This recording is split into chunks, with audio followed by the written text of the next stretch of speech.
Good morning, dear students. Today we will learn referential integrity in database. Now, what is referential integrity? Referential integrity is identified between two tables and it is used to maintain the consistency among rows between two tables. So, student, referential integrity का concept तब create होता है जब हम foreign की के through दो tables को क्या करते हैं, कनेक्ट करते हैं। ठीक है, तो wherever two relation two tables are connected, और उन दो टेबल जब कनेक्ट होंगे तो उनके बीच एक बड़ी प्रॉब्लम आती है कि कैसे जब हम दोनों टेबल को कनेक्ट कर रहे हैं तो कंसिस्टेंसी को मेंटेन किया जाए, और उस कंसिस्टेंसी को मेंटेन करने के लिए हम रेफरेंशियल इंटीग्रिटी का यूज करते हैं। ठीक, referential integrity states that if a foreign key exists in a relation, the foreign key value must match the primary key value of some tuple in its parent relation.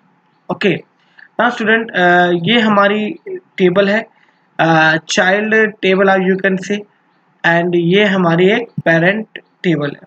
ठीक, यहाँ पर ये activity table है, यहाँ पर हमने 3 activity करी हुई है, ये एक्टिविटी की डेट है, और यहाँ पर जो उस एक्टिविटी का विनर है उस स्टूडेंट की क्या है, आईडी है।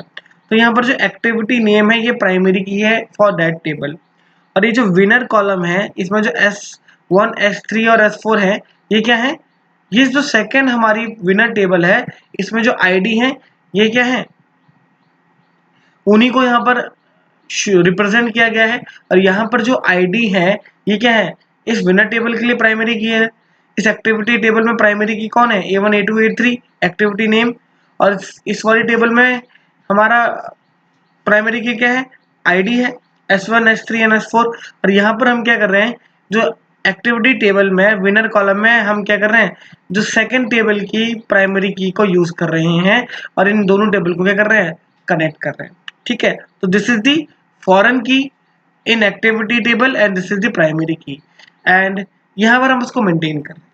ठीक है, अब लेट अस सपोज यहाँ पर हमें कंसीडर करते हैं, यहाँ पर एक और एक्टिविटी हम कंसीडर करते हैं A4, और दिस एक्टिविटी जो हुई है ये हमारी 30 जैन को हुई है, और इसका जो विनर है वो क्या है, लेट अस सपोज S1 है।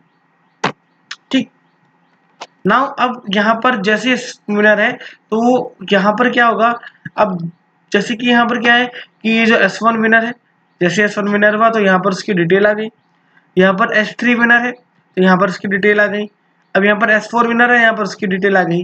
अब यहाँ पर दोबारा विनर कौन है, S1। अब हम दोबारा अगर यहाँ पर S1 लिखेंगे तो ये पॉसिबल नहीं है, बिकॉज आईडी क्या है, प्राइमरी की है। और यहाँ पर अगर हम इसको लिख भी लेते हैं, S1 कौन है, राम है, और यहाँ पर तो अगर हम इस स्टेटमेंट को यहाँ पर लिख दें तो यहाँ पर क्या होगा कि यहाँ पर जो डेटा है वो क्या हो जाएगा, रिपीट हो जाएगा, डेटा डुप्लीकेसी हो जाएगी, और डेटा डुप्लीकेसी अगर होगी तो हमारा जो टेबल है वो क्या हो जाएगी, इनकंसिस्टेंट हो जाएगी। ठीक है, तो रिफ्रेशियल इंटीग्रिटी ये इंश्योर करती है कि हमारा किसी भी काइंड की क्या डुप्लीकेशन यहाँ पर ना हो। अगर कोई भी रो, कोई भी टपल पूरा कंप्लीटली अगर एग्जिस्ट कर रहा है ऑलरेडी, तो वो दोबारा उसकी एंट्री ना हो, डुप्लीकेट एंट्री ना हो। अगर ऐसा होगा, डुप्लीकेट एंट्री होगी तो डेटाबेस क्या हो जाएगा, इनकंसिस्टेंट हो जाएगा। तो इससे बचने के लिए ही हम क्या करते हैं, रेफरेंशियल इंटीग्रिटी इंश्योर करते हैं। ठीक है, तो referential integrity is a system of rules which is used by DBMS to ensure that there is a valid relationship between related table or not। तो इन दोनों टेबल्स के बीच एक वैलिड रिलेशनशिप को ये मेंटेन करता है by using certain rules। और वो रूल्स क्या हैं, पहला रूल है प्राइमरी की should have the unique index। Okay, control Z. अब हम यहाँ पर अगर ये एंट्री हम कंसिडर करें तो रूल नंबर 1 वॉलिड हो जाता है, क्योंकि प्राइमरी की जो इंडेक्स होती है वो यूनिक इंडेक्स होनी चाहिए, बट यहाँ पर इंडेक्स यूनिक नहीं है, S1 दोबारा आ रहा है, तो ये तो पॉसिबल ही नहीं है, क्योंकि प्राइमरी की ऑलवेज क्या होती है, यूनिक होती है। Related fields must have same data type. ठीक है, डेटा टाइप भी क्या होने चाहिए, फील्ड के सेम होने चाहिए। ऐसा यहाँ पर नहीं है कि यहाँ पर जो विनर टेबल है इसका data S1 S3 S4 S1 क्या है, यहाँ पर इसका डेटा टाइप डिफरेंट है और यहाँ पर S1 S3 S4 and S1 का डेटा टाइप क्या है, डिफरेंट है।